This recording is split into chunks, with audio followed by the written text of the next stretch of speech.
we're not expecting the Canadians to be scumbags also, like us, so it's disappointing when we find out they are. Did they do slavery? I don't know. Too busy fur trapping up there, like in Predator Prey. Oh, I thought that was like a sexual innuendo. Well, I'm Jason. And I'm Jules. And we doing filmographies. I called this one, it was a freebie. Kuffs from 1992. I gotta tell you, kind of wish I would have went with my other one. Really? I did not like this. Really? Yeah. Oh, man. It was fine in moments, but boy, I'm pretty sure, I actually didn't even look it up, but I'm pretty sure that the guy that did the soundtrack, the score, did Beverly Hills Cop. Yeah, I wondered about that. I mean, it was obviously a knockoff. And they lean so heavy on that score. It's just playing endlessly. I'm just walking down the street, you know, but there's like a different version or a different theme, I guess, that kicks in halfway through the movie that replaces the original one. That's almost like, I don't know, like slapsticky, or I'll drop it right here.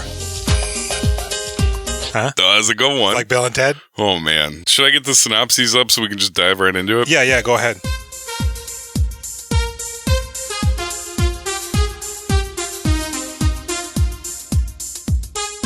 George Kuffs, 21, leaves a pregnant girlfriend. He visits his brother Brad to bum money off him. Brad's shot, and George IDs the killer at SFPD, but to no avail. He inherits Brad's patrol district, keeps it to get the killer. This is a shitty synopsis. It is. The tagline is, when you have attitude, who needs experience? Now, let me just jump right into this. Movie opens up, and we see Mila, what is her name? Mila Jovovich. Mila Jovovich. For some reason, my mind was going to Mila Kunis. In her bra, a t-shirt, and panties. Yes. Dancing about. And they do it for like 5 fucking minutes. I don't know how old Christian Slater was at this point. Oh, man. I mean, I was assuming he was about Kuffs 21. was 21. The character. Yeah, do the math on this. Because during... He was like 22. Okay, during principal photography, Mila Jovovich was 15. Really? And when the movie came out, she was 17. Really? Yes. So we're seeing a teenaged Mila Jovovich. 15. Assuming that all of that is, yeah, right. She does not look 15. She doesn't. I mean... She looks like a grown-ass woman. I mean, she looks, you know, in her 20s at least, which is, I think, what they're going for, because her character's going to college. Unless she's really smart. Could be, you know. I was waiting to hear an extreme accent out of her. I also knew she was young because I believe she's quite young and dazed and confused. Never would have guessed she was 15. And not only that, but in between filming scenes of this movie, she was also working on Return to the Blue Lagoon. Oh, wild. Which Is she naked in that? I don't know. I've never seen any of those. Because the other two, the first one, they're both naked, I think, a lot. The old people? No, that's Cocoon. Oh. Blue Lagoon is Brooke Shields and the other guy, and they're naked on an island. They get, like, shipwrecked. Oh. But they're underage. Oh. They're not adults, and they're naked. All the time? I think so. I don't think they have any clothes at the Blue Lagoon. That's unfortunate. Well, that's pretty wild about her, man. I don't know what to say about that. I didn't either. I'm reading that. I'm like, no way. So I actually looked up her birthday and did the math, and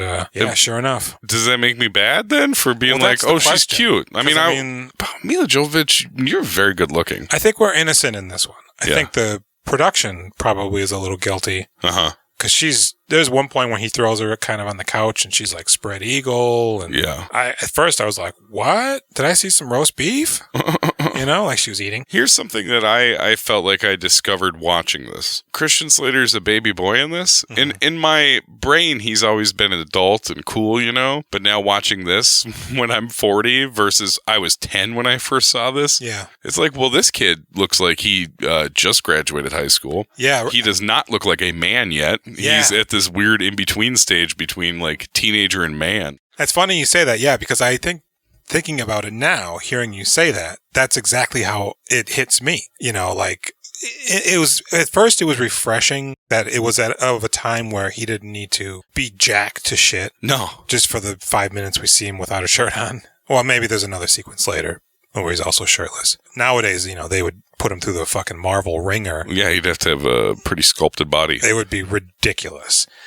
But that's probably also because, he has like just a kid body still. He hasn't like hit that stage when you're a man in your late 20s where you start to kind of just, you know, become more of like a man. He's super thin, super smooth, but he's got some moves. He does. This is what I was talking to Jenny about this. I was like, is Christian Slater hot or is it just like the hair and the swagger? Survey said it's the dude, man, I think.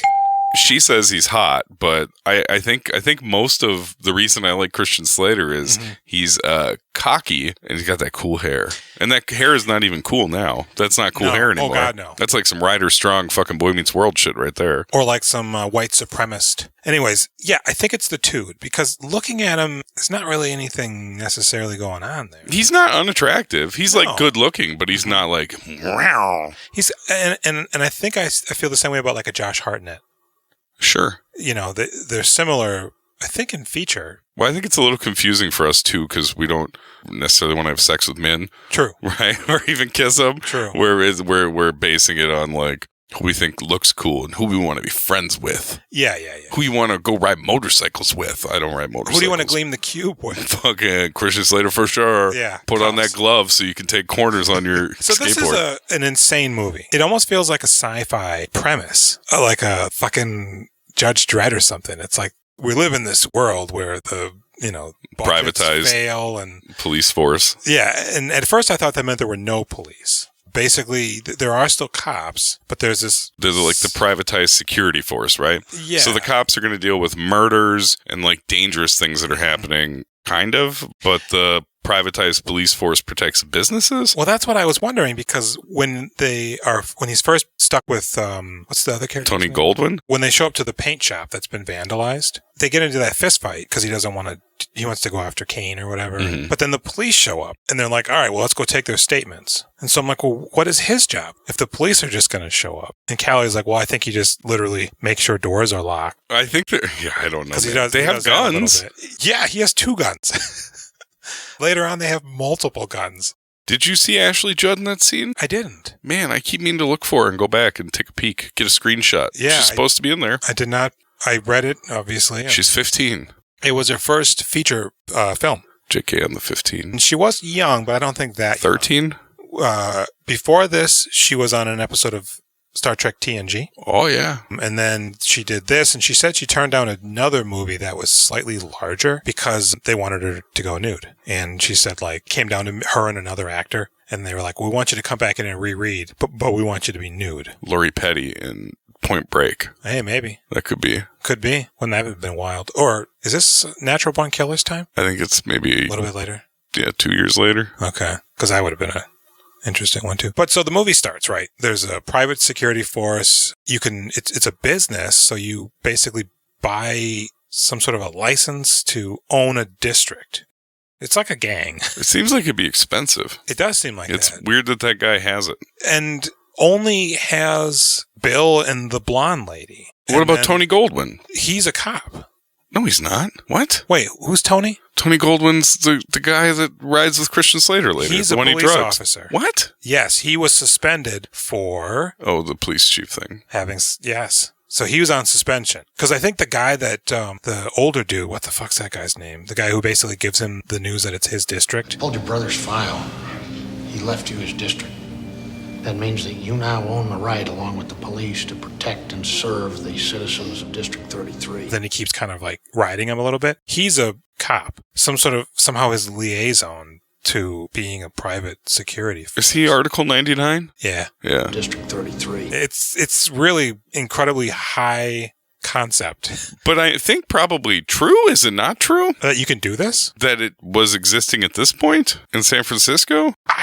Privatized police forces? I've never heard about this. Don't think there are any privatized police forces in this country. There's the guys who go into like nice neighborhoods who have like fake squad cars, like in Grosse Pointe Blank. But some of those might be able to be armed if like the housing community is like a private road. I don't know how that works. This is such a weird movie because like I feel like this is a real script somebody wrote that's like relatively gritty. Mm-hmm. And surprisingly violent and upsetting at times, but then they like farted it up to make a Christian Slater vehicle. Yeah, there was some hoopla over some parent groups saying this is not PG-13 material. Because like you said with the joke in the car where they're just dropping F-bomb after F-bomb. Yeah. They're like scrubbing it with sound effects. Uh-huh. They wrote that deliberately to make fun of the PG-13 rating. For real? That's what it said. Oh my God, I thought they filmed an R-rated script and then had to cut that out because it needed to be PG-13. Always going because of Christian Slater. I mean, he's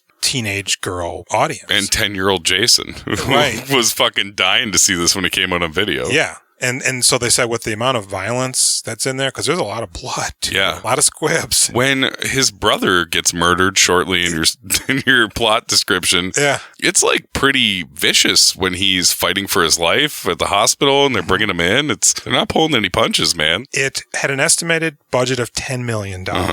Opening weekend, U.S. and Canada only, $5.6 million. Not great. Well, I mean, opening weekend for Kuffs, I think that's actually not bad. But the worldwide gross was only $21 million.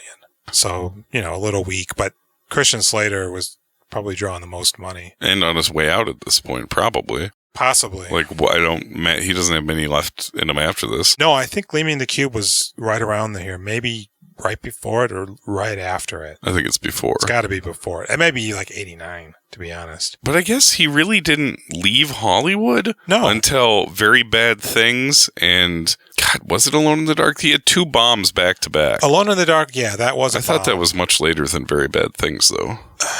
Not much later, but 3 or 4 years. Man, do we add him? No. He says no, folks. So it's, other than Ted Bukowski, his character was originally, the first choice was Fisher Stevens. Oh. Ted Bukowski's the Tony Goldwyn, right? Tony Goldwyn. Who I think is actually really good in this. Yeah, Ted Bukowski, this character, not his. Yeah, I can't believe they named him Bukowski. Bukowski. It's not Bukowski? Bukofsky. Bukowski. Oh, weird. So we got Brad. Well, we got Christian Slater. He's got Mila Jovovich pregnant. She reveals to him she's pregnant. And he immediately turns to the camera and he says, I'm going to leave her. Yep. This isn't good for me. I'm out of here. I mean, I think I like her, but we've only been together for 6 months. This is fucking crazy that the main character immediately abandons his pregnant girlfriend. Mm-hmm. We're supposed to like him. It's like they saw something wild, but got it just ass backwards, right? Because in that one, you think he had, in fact, done that. Yeah. But that wasn't the case later on. Does she live in like San Bernardino or something? Can somebody please explain that to me? Because later on when she shows up again, I'm like, did he not travel far to get to his brother? She takes the bus back, but he runs into her, on the street. Very odd. Very odd. So he goes to San Francisco. No money. But he's got a big turkey. Yeah. It's his brother's birthday. He's fixing to ask him for about $4,000. Is his brother like 35? Did he say his brother helped raise him because his parents are dead? He did say that, but they don't mention his age. His brother's much older. He looks like he's closing in on 40, bro. Yeah. What was his name? Do you remember? George Farts. Oh, God. I'm sorry. That wasn't even funny. That was actually quite hilarious. Oh. Bruce Boxleitner, who was in like Tron, and he also did the voice for the Colonel, I think, in Spec Ops: The Line. It's a game. It is, yeah. Cool. Yeah. I also wanted to touch on the actor who played Mr. Chang, if I can, for a moment. Okay. His name is Aki Aleong, I think. He's been in 128 movies. That guy was born in 1934. He started acting in 56. He's got 128 movies, and he's got 8 projects in production. He's from Trinidad and Tobago. But because he started in the 50s, he's played Chinese characters, Japanese characters, Vietnamese, possibly a Filipino guy in Beverly Hills 90210. Trinidad and Tobago being like more of like a Haitian Jamaican area? Yeah. Okay. Yeah. I mean, they would Caribbean. probably be like, no, Trinidadian. But 128 movies up against Christian Slater's 134. Christian Slater's been in 134 projects. Sorry. So a lot of it's TV. Mr. Robot. I don't know if they... Well, that's just one credit, right? They don't count the individual He had a lot episodes. of failed sitcoms and stuff, too. Oh, he had that one where he was his worst enemy. Yeah. Remember that? I never saw it. I didn't watch either. It looked awful. Yeah, it did. It was on NBC, I think. It was before famous people started doing TV shows. Yeah. So, Brad's like, man, bro, you need to, get yourself together. It's about time. He had a good line. Did I write it down? 21 years old, George. 30 comes awfully fast. And if you are still loafing around the world and bumming money from me when you are 30 years old, I'm going to be awfully disappointed in you. So he goes to a church to pray. Brad does. Fuck, we're just hustling butts here. Well, that's what happens. Yeah, okay. Well, I mean, this is so fast. You didn't touch on the bad guy in the beginning at the paintball shootout, the paint shootout. He's wearing a fucking T-shirt with his face on it. He's got a mask on to cover his face, so you can't tell it's him. He's always wearing that fucking shirt. He is, that's right, yeah.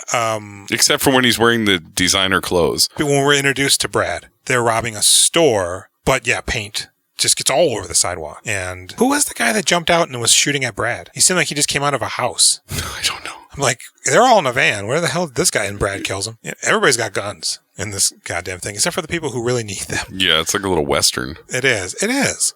So Brad's in church. He's praying. And God, what's the name of that fucking bad guy? Kane, of course. How could I forget that? Did you look him up? Because I was like, this guy, I wonder what this guy did later. And I was like, oh my God, it's that guy? His most notable role for me was, I think he was the barkeeper in Deadwood. Leon Rippey. He was in Young Guns 2 also, which had Slater in it. But I have seen him as an adult so many times. Never once was I like, oh, that's that goofy looking bad guy from Kuffs. Yeah. And I think, boy, he's menacing and sinister. He is, yeah. But I just don't know if it works for this character. Oh, I don't know. I was into it. He also reminds me of that guy who played Dr. Giggles, who was on LA Law. Yeah. Larry something, maybe? Not Corbin Burnson. No.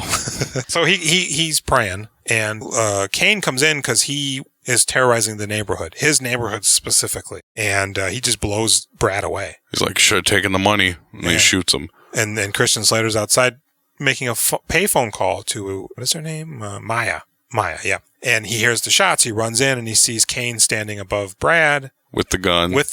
And then he kind of looks at him for a second, then drops the gun. As though he just formulated his approach to getting away with this. Because Callie said he was wearing gloves. I didn't pay attention to know. So if I think he was. There was no evidence. Yeah, I think he was wearing gloves. So he just walks out, and Slater, rides with his brother to the hospital as he's like bleeding everywhere. Sir, you can't be in here. And there's that great transition moment where they're in the speeding ambulance, and then we're in the back, and it just kind of glides out the back into the parking lot. And you go from a moving vehicle to gliding out into the parking lot. It was a very cool transition. Yeah, and Brad dies. Yeah, and Christian Slater's just like waiting outside the operating room. It's pretty brutal. And then, he's dead. Yeah, and then I think, is that where he's approached immediately by the cop? Who's like, hey, your brother, he left you his district. I think so. And then he goes home and he goes home. He goes to Brad's apartment, I guess, and cries. Yeah, I guess so, right? Calls Mila Jovovich. He doesn't say anything. She has a one-sided conversation. It's the old Billy Crudup from World Traveler listening to your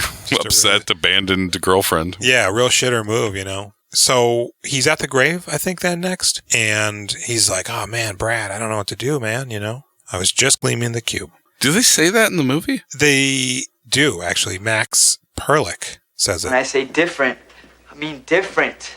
Brian, you gleam the cube. He looks at the camera. So then this guy approaches him. The bad guy. Sammy? He looks so shifty. Max? He's only been in like 10 things, I think, too. You know who he reminds me of? That guy? Yeah.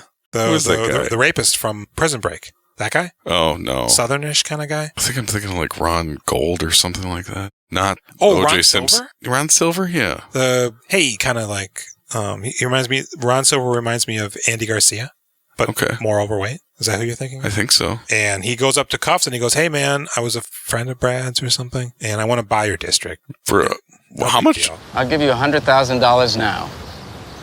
And $1,000 a month for the next 2 years. So really, the offer is $124,000. Yeah. How does this money work? Like, that seems like a lot of money, but what that tells me is that you should be bringing in way more money than that. Oh God, yeah. But also, why is he giving him then the monthly fee? It's like, you give me a huge amount up front, and then in case I blow it all. Yeah, the cocaine. Yeah. Twinkies probably more for Kuffs, but it seems like something he'd get high on. George Kuffs?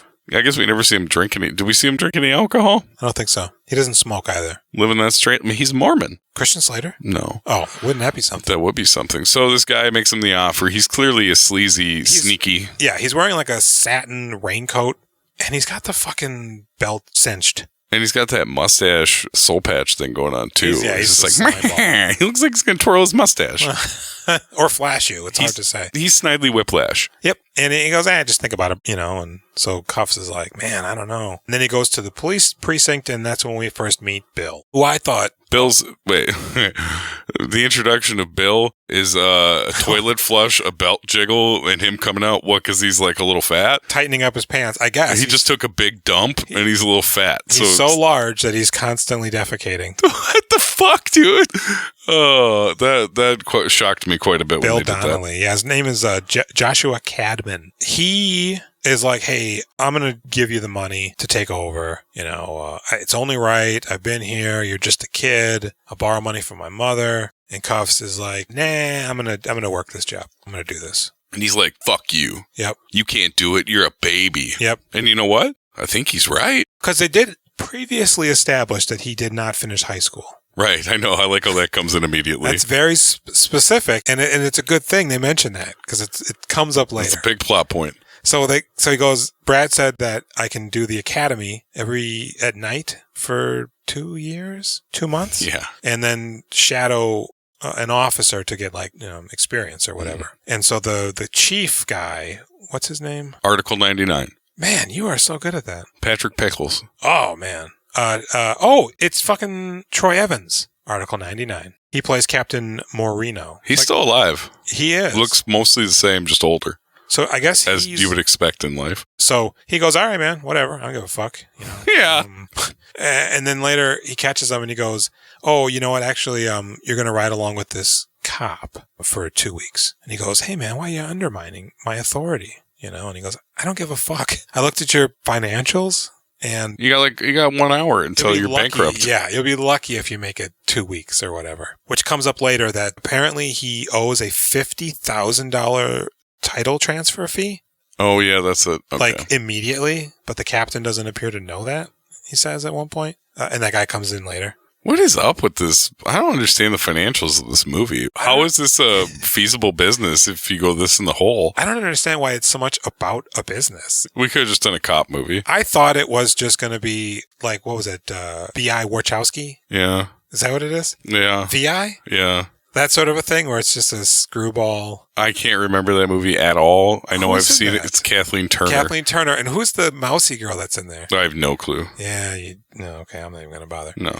But I thought it was that, not, this weird future sort of no escape scenario. I would like to say, when I was watching this movie, I specifically wrote down in my notes, this is who I wanted to be. He was so cool. For some reason, he's a master marksman. This is the other thing. I think this fucked me up in my head as a kid because, when you're fantasizing about crime fighting or whatever as a little kid, I think Kuffs put it in my head that if I ever did have to shoot anybody, I'd get him right away because he completely dumps the clip and gets all heart shots. He removes a center circle from the target. Yeah. Which suggests that he didn't just shoot them all in the same spot. He's in a circle. Shot them to hit the paper clippings that are holding on the scraps until he's carved out a perfect circle. First time shooting a gun. Never shot a gun before in my life. Yeah.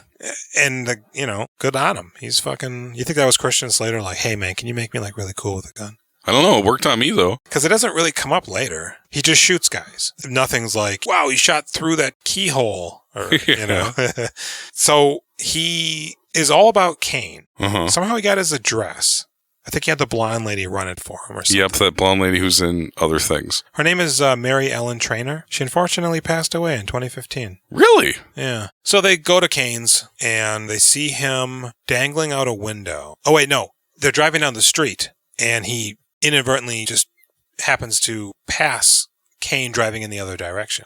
So Kuff tries to spin around and go after him, and that's when they do the profanity joke. Is this why I have a note in here that says too many spins? Quite a bit of spins. Okay, it has too many spins. Yeah. I couldn't remember what that tied into, but I figured it must have been a car. Yeah, yeah. And he drives a Chrysler Reliant or something. So, he's basically we can't go at Kane. You just got to call on the radio. We got to go to this break-in or whatever. And he goes, I bet you it was Kane. I bet you $1 billion. And he gets there and the guy working there, he goes, oh yeah, it was Kane. He owed me $1 billion, which comes up later. Mm. And he's like, if you would have just let me follow him, we could have stopped him. And they get into a fist fight. Yeah, they're fighting quite a bit. They're punching the shit out of each other. Yeah. And then 2 cops show up and the one dude's like, hey man, your brother was cool. Don't besmirch his legacy. And they go to get the statements. Shouldn't Tony Goldwyn have been a better fighter than Christian Slater, being 10 years older and a police officer? You'd think. For some reason, Christian Slater is also really good at fighting, they say. He goes, man, you're good at fighting. Oh, thanks. When Jenny and I were watching this, I was like, look, it's the president from Scandal. And then they're like, I'm so sorry. Right. Yeah, I'm sorry too. Then he's like, well, I got Kane's address. Let's just go there. Kill him. Yeah. And they pull up, and Kane's got some floozies. Yeah. And he goes, well, see, he was here having sex with these women. There's no possible way that he robbed that store. He's like, he's the worst dressed man in San Francisco. How's this even possible? So he gets into his IROC Z28, and he pulls out. And Christian Slater's like, well, I'm going to follow him, man. And earlier, he got Bukowski coffee. Yeah. And he laced it with sleeping pills. That he got from the psychiatrist that works in the police department. In the narcotics division, yeah. So their fucking stupid security detail is within the same building as the police station? And can just go up to narcotics and ask for sleeping pills. And that guy has no lines, right? The whole movie? He just looks at him like... It's pretty good. Really, Christian Slater? I like that. I like this movie. So the guy doesn't drink the coffee, Bukowski. He likes it cold. Yeah. And so... Nobody likes their coffee cold. People like iced coffee. Yes. Hot coffee that gets cold triggers your gag reflex. It's especially terrible. Like cop shop machine sludge coffee. So he just starts downing it because he's in the mood for it now. And Christian Slater goes, hey, excuse me, sir, one more thing. What was in that cup? And he's like, well, the coffee you gave me. It's been sitting here this whole time. I like you now, though. I feel bad for drugging you. Oh, shoot. He sounds like Whoopi Goldberg. My bad. And yeah. That's your Slater? That's my Whoopi Goldberg. Okay. But it's my Slater, too. I'm afraid you'll have to come up with something better than that. It was interesting. Hey, man. It's not bad. I'm Kuffs. Oh, you guys are missing it. He's doing the eyes, too. So, he's squinting over here. You should pull your hair up, too. Like, so your forehead's like, ah. Yeah. It's the Nicholson. Is this where they first go to the Chinese laundry? Oh, do they see him hand that tube off to fake Ron Silver? Yeah. He grabs the tube and drives away. And then somewhere he hands it to him. And then Ron Silver gets on the train. The BART, actually. And then does Tony Goldwyn's following him, and then it looks like it gets hit by a 2x4. He starts doing his crazy I've been drugged moves. He's got, which are pretty good. I like them. Legs, real weird sound effects.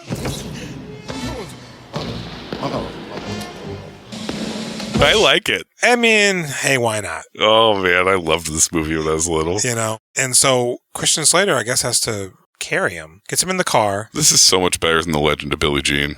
Oh, absolutely. Oh, man. And he gets a call for a jumper. Oh, yeah. Remember that? Yep. And so he gets there, and the guy's like, come on, man, come on. I can't have this guy jump. It's going to, like, devalue my property. And that's when he runs into Maya, who's on a date with some guy. Why is she in San Francisco? To date Robert, I guess. I guess. And so she's like, are you a cop? And he's like, yeah, I'll talk to you later. He goes in Please keep doing that. And he goes in, and so the guy's like, well, you know, do your thing. And he's like, what thing? I don't work here. Tony Goldwyn's passed out in the car doing spit bubbles. Spit bubbles like he's foaming at the mouth. Yep. And so Slater goes out, and he tries to jib-jab the guy in. And he'd probably be dead. This is fucking Daddy Longlegs all over again. Like overdosing people on sleeping pills.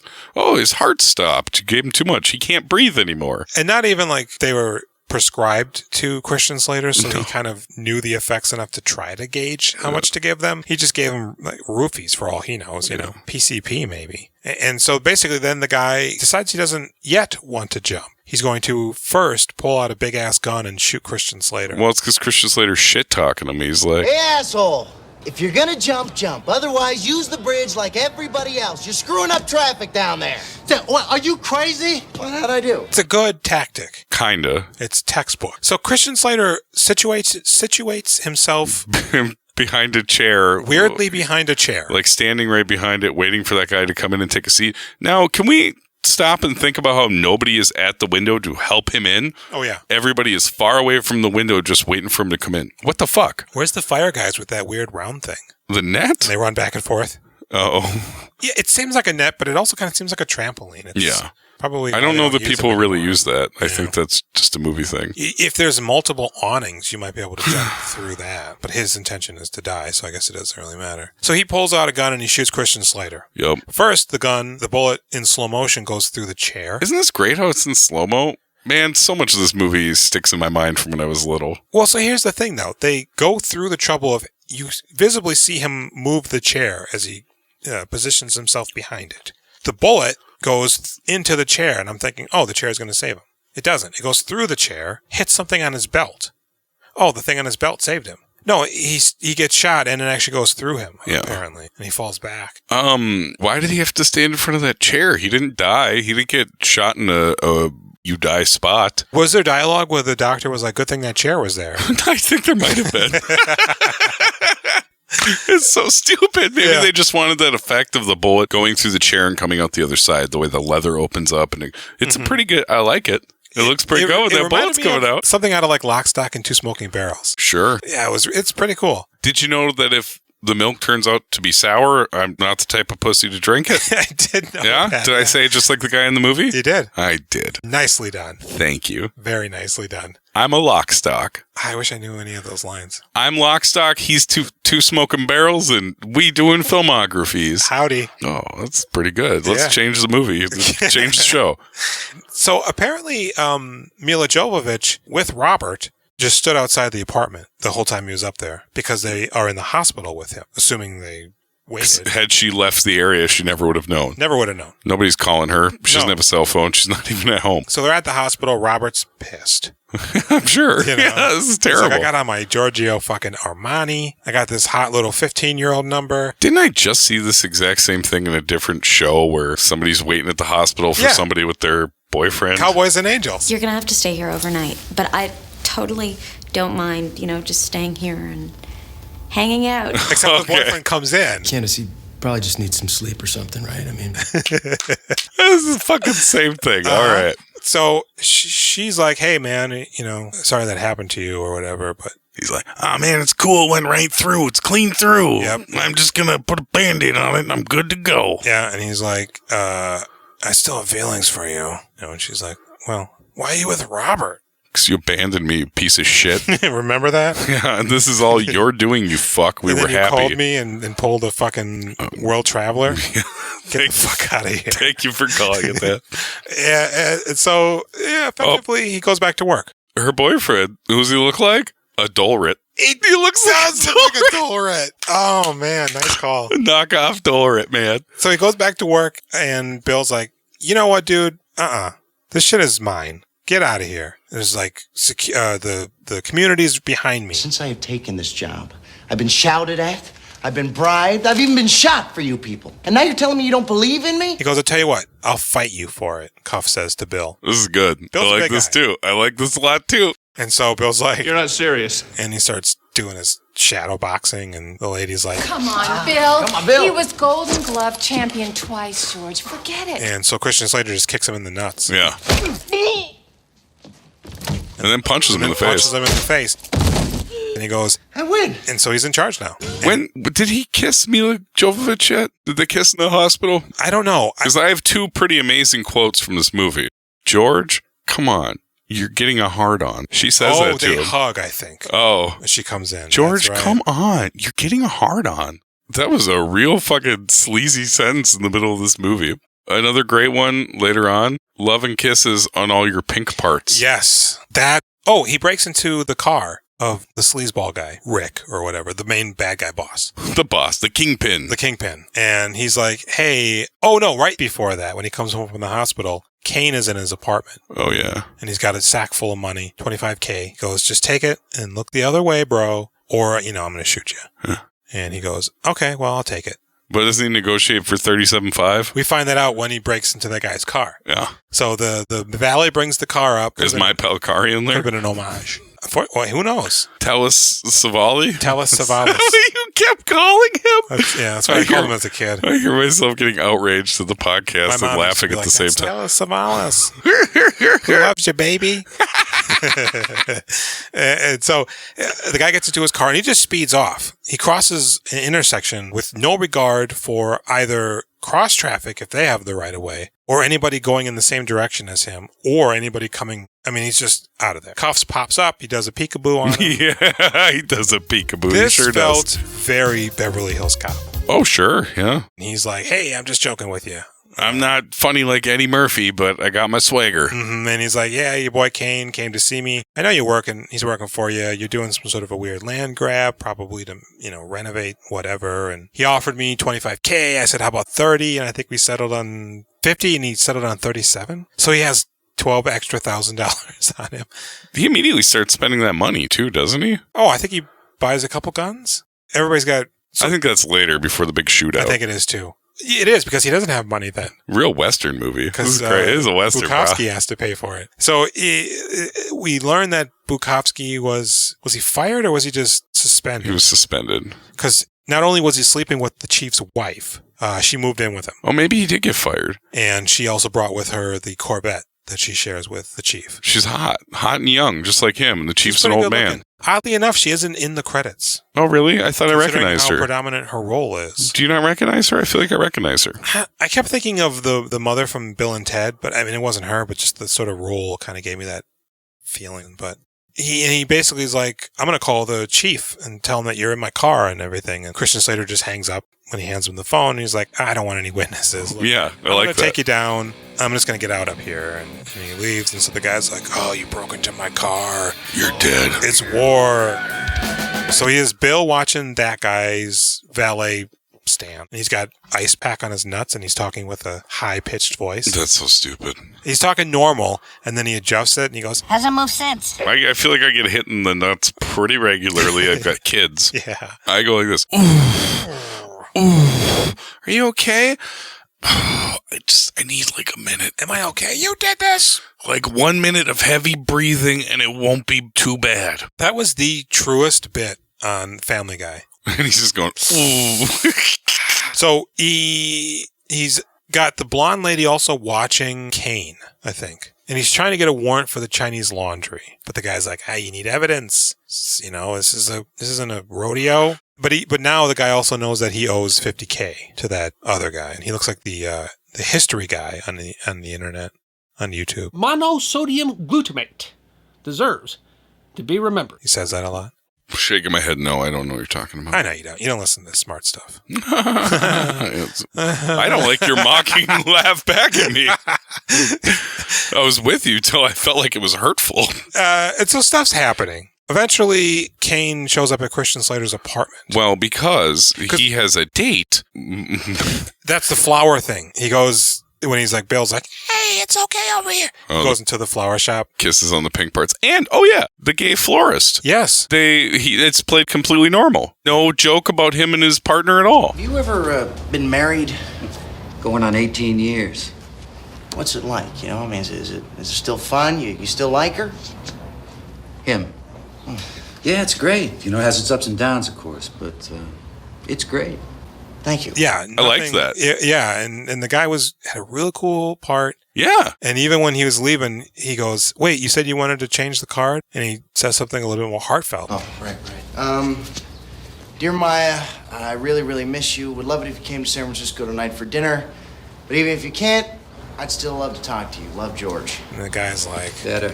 Much better. Yeah, I liked that guy. I was impressed that they did it well in 92 in this one spot. And I find the older that I get, I've had some of those moments where you just have an interaction with a person and they just drop the knowledge on you and like impact you. You haven't had those moments? No. Oh. I don't leave the house. Oh, I mean, just throughout the course of my adult life. A couple people here and there. They sort of sit you down and they say, here's how it is, son. Pull back the curtain. I say, fuck you. You don't tell me what to do. You shitter? All I need is Christine, man. No shitter ever came between me and Christine.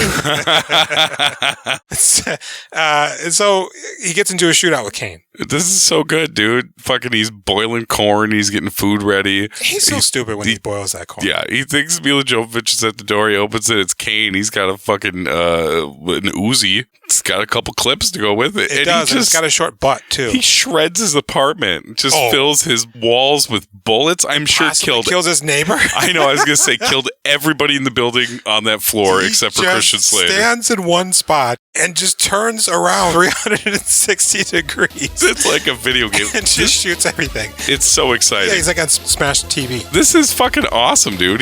I really was impressed. This is a great action sequence. I was clapping my hands. Yeah, Christian Slater's jumping and diving. Pouring boiling corn on his face. Yeah, his gun. Oh, what's the gun? It's on the refrigerator. And he eventually gets the gun and shoots Kane like three times in the torso. Does he shoot him in the head too? I think. No, he shoots him in the chest. He grabs him. On the picture of Kane. Kane has the picture of himself on his shirt. Yeah. He shoots the picture Kane in the forehead. Oh, you know what? There's a really funny bit when Kuffs, after being shot, he's in the mode now, and he goes to the store where Kane is trying to shake down the grocery guy.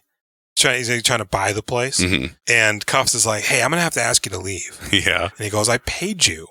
And he goes, well, yeah, but so did he. And so I protect his interests if you're in his business, just as I would ask him to leave your business if he was in your business, you know? And he goes, but first, right before he says it, he's like, I want to ask you, because I'm dying to know, where do you buy your clothes?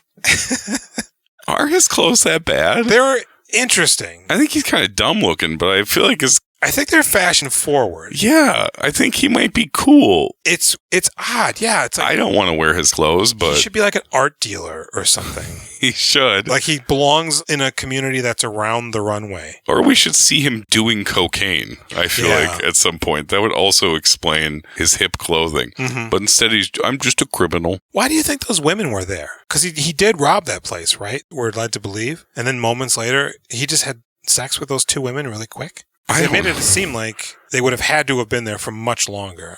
I mean, he must be rocking this criminal enterprise pretty good. I don't understand. Because then they like open their coats and show him the lingerie that they're wearing underneath. Yeah, nice. When they get into the cab to leave. I don't know. So he kills Kane. Yeah. And Mila Jovovich is at the door with her parents. Yep. They don't notice the gunshots in the front door where they're knocking until they come in, and then he looks at the door. He looks through the hole to see who's there. The holes in the door. He does that twice. Right? That's great. So they come in and he tries to close the door where Kane's body is in the kitchen. The sliding door. Doesn't work really. No, it's open like. Just brings them in anyways, as though maybe they won't notice it. The dad immediately sees it. Oh, they're like, what's going on here? How are they so chill? There's a dead body and there's bullets everywhere. I don't know, but the mom does a weird thing where she looks at the dead body and she's like, oh, this is a real man. Or something. I don't know. So it's like, there's another knock on the door and he goes, all right, y'all go wait in the bedroom. And he looks through the door again and he sees the accountant, but he doesn't see the police chief. So he opens up the door with his gun and he's like, freeze,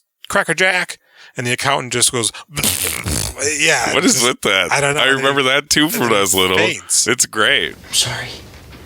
That's your banker. This is like a really strange character moment. Like he's so scared. They're probably like, do something. I love it. And then Mila Jovovich is also like, oh, I saw the black sheets. He's like, well, yeah, I wanted to sexual intercourse with you. You know, why black sheets? That's apparently the color of sheets you put on when you're trying to insinuate that you want to have sexual intercourse. Why? Who does? It's Kuffs. It's beyond us. It's another league. I mean, they would look gross afterwards. Quite vaginal. Yeah. Seminal as well. And he's like, well, let's put a pin in this or whatever. I got to go to the climax of the movie. So he basically knows some shit's about to go down. He's trying to rope Bukowski into going with him to just break into the Chinese laundry because he knows they're closed on Sunday. Well, he's been shut down already, hasn't he? And he's got Beethoven with him. Has he? By Ron Silver over the GED. Right. He comes in with the cop and he goes, hey, I know you didn't finish high school. And we mentioned that earlier, that it's really important you have a GED. Mm-hmm. So this cop over here is going to arrest you. For fraud? Right. So they arrest him. He goes, hey, I got to go to the bathroom. He doesn't cuff him though, right? He does cuff him. Because he goes, I got to go to take a poop. Can you uncuff me? I thought the cop was being cool. Like he knew he was lying. Yeah. So he uncuffed him like, don't screw me on this. But he goes, I want you back here in 2 minutes. Come on, man. I'm going numero dos. And he breaks out and tries to go to the Chinese laundry. No, first thing he does is he goes to the doctor again, the psychiatrist, and he gets that fucking dog. Oh, he gave him the dog? Isn't this when he gives him the dog? I know because the dog's with him when he goes to the Chinese laundry. I must have missed that. Oh man, I love this whole dog sequence when I was a little dude. Yeah, so he's got him talking to the dog. Basically. In the car? When he's gagged. He's talking to that dog. I thought that shit was so funny. I bet. I probably, if I would have watched it, I probably would have pissed my pants. It was so funny. Yup. Oh man, because you can kind of hear what he's saying. And there's subtitles. So he breaks in with the dog. He's like, smell something. Oh, very, very, very early on, they plant the seed when he's reading the newspaper outside of the restaurant after he had dinner with Brad for his birthday that there was a $50 million art heist. I thought Bill was maybe involved because he seemed a little... It did not occur to me that this art heist was coming back. I thought it was just, they were just trying to lower the value of property to buy it up. Not that it was this whole... I think I spit all over this microphone earlier doing that thing. It just got wet. Now that you mention it, why were they devaluing the area just to buy it? I don't know. So that they can steal art with impunity, but they're still police officers. So he finds the dog sniffs out the art and he finds it. He just sits there and unrolls like 30 tubes and admires the art. Right. And he's like, I better tell somebody about this. And then the guy's like, I'm already here, yep. Dipshit. And you're caught. So he ties him up. He chains the dog to his chair and they plant a dynamite bomb. Yeah. With a timer. For 5 minutes, right? For whatever reason. So they leave. And Bukowski, his car won't start, which is like a classic Chrysler or something. It's got Christine out there. It looks like a Plymouth Fury. A teal color, yeah. And she goes, well, just take my Corvette, you know? And he goes, it's the Chief's car, too. And it's half mine. Oh, no, he's going to get food first. And then he's driving and he's thinking to himself about Kuffs. So he does like a donut U-turn thing in the middle of the road and goes to the Chinese place. He's knocking on the door and Kuffs gagged, but Kuff eventually gets the dog to start howling. Because he howls. Right. But he's like, hey, you know, do this for me, would you? And Bukowski's outside like, huh? What am I hearing? I think I heard dog. And then he hears it again. He's like, what? Huh?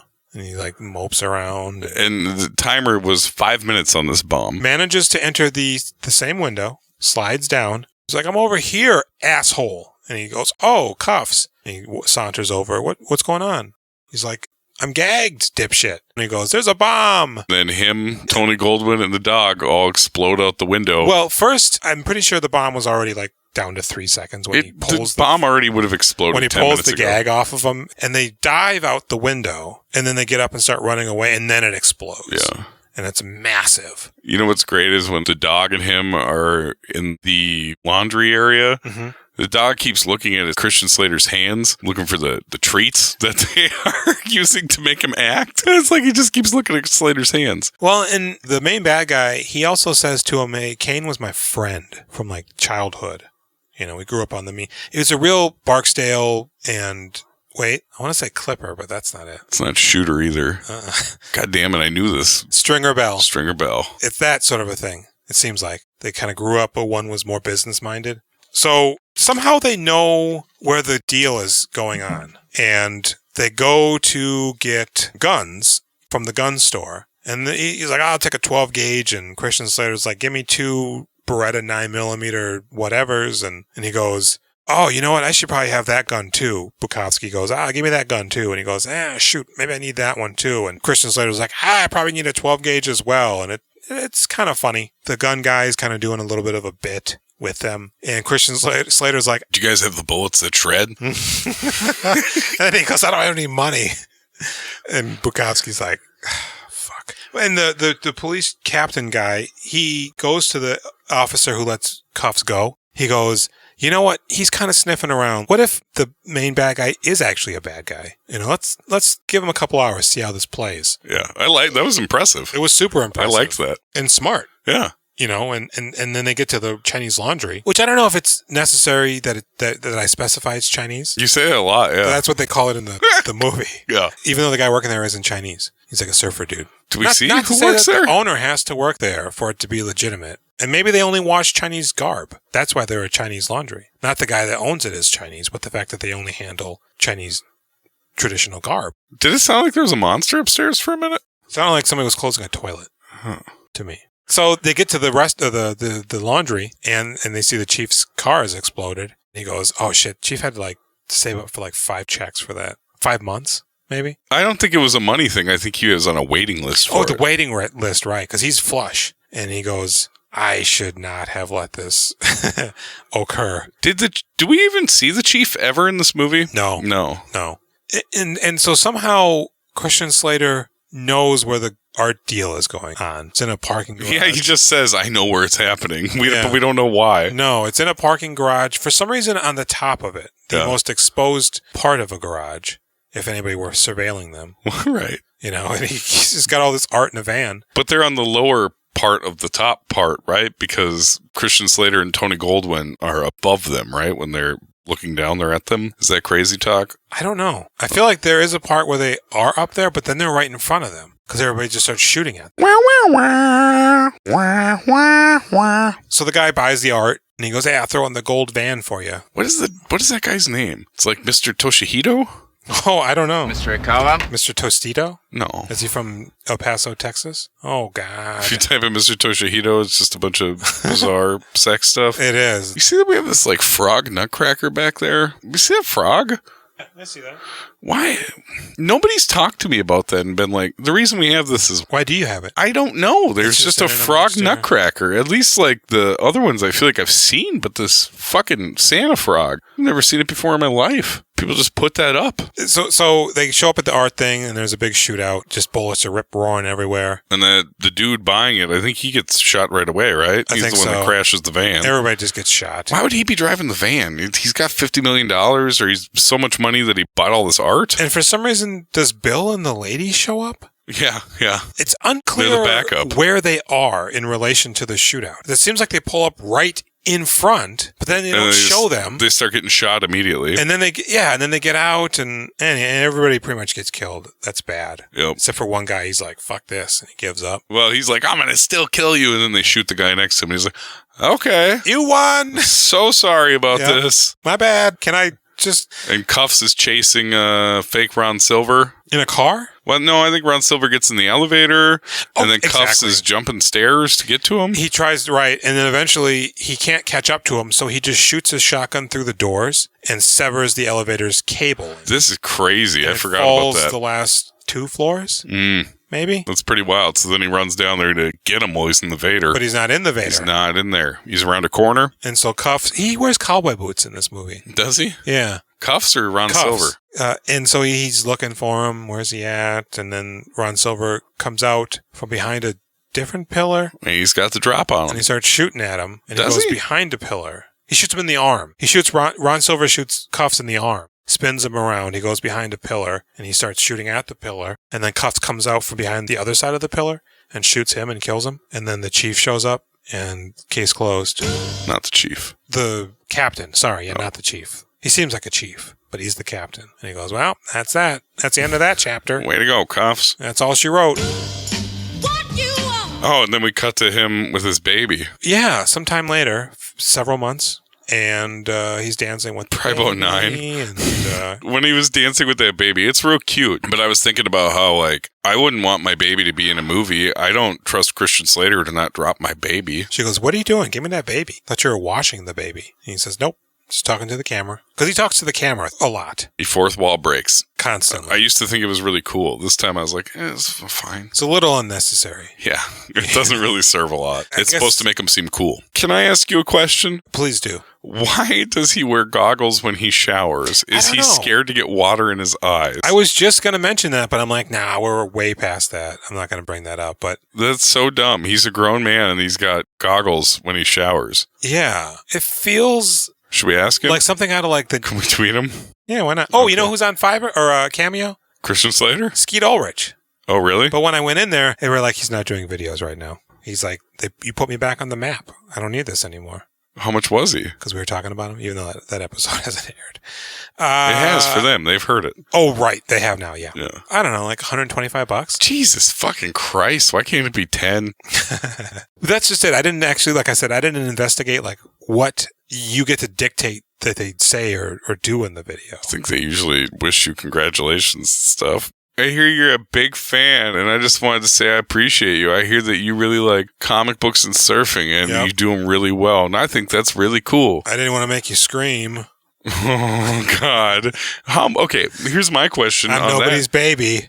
How much would you have spent to ask him some nobody's babies questions? Well, what is an acceptable amount? I would have spent the money, and if I can then put in the notes, like something. You would have spent $120? I'm crazy. Oh, wow. I was thinking like $20, maybe 30. How much money do you spend on cigarettes? How dare you? And yeah, so he's with Mila Jovovich and everything's fine. And I think she somehow got money from her dad, I think, so they can buy another district and expand franchise. Her dad's down with Christian Slater. What did you think of this? Well, hold on. What was I thinking about? Oh, yeah. I also wanted to mention that Mila Jovovich is just like back together with him. He never comes groveling and is like, I made a huge mistake. I'm so fucking sorry. They just bumped into each other. Oh, because after the date, he was like, yeah, I wanted to bump it out with you. And then at some point we see her on the bus going back to San Bernardino or whatever, the San Fernando Valley. I don't know where she's going, but I don't remember if there was like any tender reconciliation. He doesn't apologize. He never apologizes for abandoning her. Yeah. Not only that, like she's not going to college now, right? I don't know. Maybe her life is over, right? Oh man, maybe. I don't know. If her parents are around and they have a support system, you might be all right. They seem like really rich. Yeah. I know they were going to the opera, but they were like wealthy. Well, and they give them money to buy another district. Apparently, those are around $100,000. Yeah. In 1992 money. Yeah. Hey, the music in this, real bad. Except for that, my future's so bright. Gotta wear shades. So you say, this is the best movie I have ever seen. I'm so glad I picked it. Yeah, I mean, it's a okay movie. It's got some good cop scenes. There's some good stuff in, and I think the action is good. The action is weirdly good. Absolutely. It's not as funny as it thinks it is. I think Bukowski's a little overboard.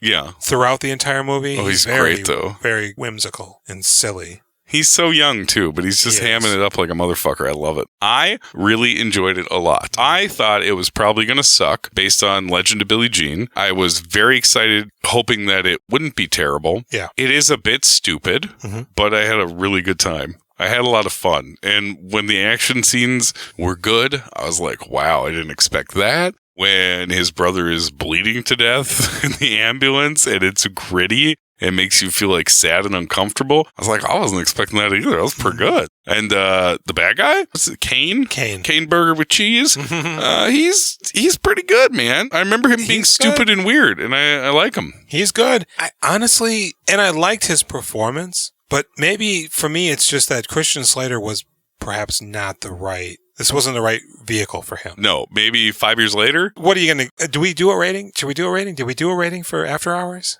I think you got to do a 1 to 10 10 scale. What are you going to give it? Oh, man. Okay. I was thinking about this earlier. Just the movie. We're not going to do any of it. Are we going to do a Slater rating? Yeah, let's do a Slater rating too. I would give this. Oh, that's good. I would give it like, man, I guess a 6. Like, I almost want to give it a 6.5. It's not great. It's fun. I had a lot of fun. As somebody who watched, I loved this movie when I was little. Sure. I wanted to be Christian Slater. Man, between Christian Slater and Corey Haim, those are like the heartthrobs that I looked up to, and I thought they're so cool. Yeah, big time. I'm going to give it a 5. Okay. Slater. Yeah, give me the CS score. Like I said, this is going to be a tough one because I think he's good at what he's doing because it's his thing, but it doesn't work extremely well in this movie. It's not an Eddie Murphy performance to carry this whole thing, but I'll give him a 5. Okay. No, I'm going to give him a 6. I'm going to give him above average because he's good, but it just doesn't work in the movie for me. He's like a little bit funny, but I don't know. He doesn't really sell it. He doesn't seem like he's a great actor. No. He's not a bad actor, but he's not popping like a lot of people do. I don't know who would have been good in here. I keep thinking about it, and I don't come back to anybody. Max Perlich? That would have been an interesting choice. So, look us up. Look us up. Instagram, Twitter, Facebook, Reddit. We Doing Filmographies. Do Filmographies on Twitter. Email us at wedoingfilmographies@gmail.com and call the motherfucking hotline 763-634-1897. All right, we'll see you next week. All right, bye.